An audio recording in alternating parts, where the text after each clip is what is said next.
1666 for the bakers. It has been said a candle was accidentally knocked over but started. さあ皆さん、ロンドンブリッジです。 Now, for the rest of the coming to view on your left, the sandy yellow brick building, that was the old Billings Gate Fish Market.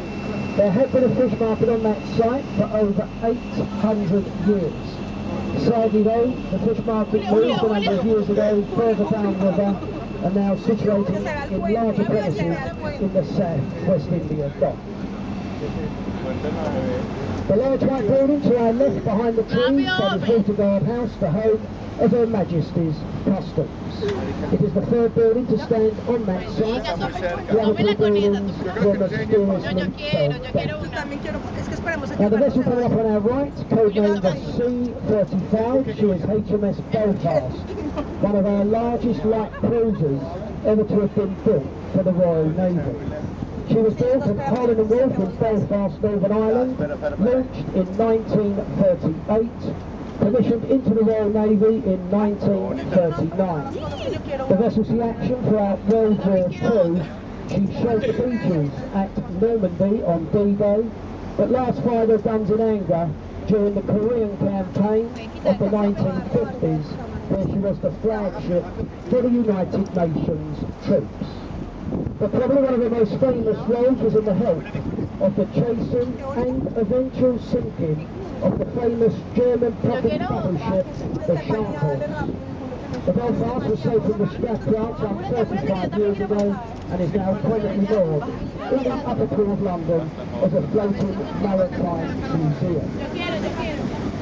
If we look into our right, you'll shortly see a round glass building. This is the North County Hall. This is the headquarters of the GLA, that's the Greater London Authority, that's where Boris Johnson's office is. And over on our left-hand side, in amongst the trees, is the world-famous Tower of London. If you look to the middle section, where you'll see those four large turrets and the Union Jack flying, as that Tower is the of largest part of the London. Tower of London. It's known as the Norman Keep, and that dates back to 1078. It was built by William the Conqueror. The rest of the tower has been added on by successive reigning monarchs of this country, and just a few things the tower has been used for. It's been used as a palace, a fortress, even a royal mint and a zoo. But look at the river wall directly in front of the town. You'll see the bricked up archway with the white and coloured sign to the Traitors' Gate, as this is where traitors of the crown, after being found guilty of treason at the Palace of Westminster, would have been brought down by river.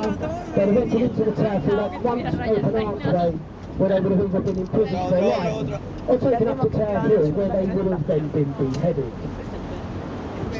Now directly ahead of us is the gateway of London, the Tower Road Bridge. It's not as old as many people may think, obviously built in this Gothic style to blend in with the Tower of London. The Tower Bridge was actually opened in 1894. Now, if you look up at the middle roadways, or castles of their time, which we're going to them, it's only weighs some 1,100 tons each. And those can be raised in just under a minute and a half to allow the larger vessels in and out of the upper core of London. Now, the only time they failed to rise, and that was on the opening day, and I'm afraid that is when the Royal Yacht hit the bridge. Tower Bridge is the only bridge that I know of in the world that is operated like a ship. It has a captain, a mate and an engineer, and the bridge is also insured with Lloyd's of London, like so many of the ocean-going ships. Well, ladies and gentlemen, as you can see, we're just going to make a short stop here on your left at St Catherine's Pier, just to pick up a few more passengers before we continue our journey down to Greenwich. But when we reach St Catherine's, I will pick up the commentary, as there's still quite a few more places of interest on the rest of our journey down to Greenwich.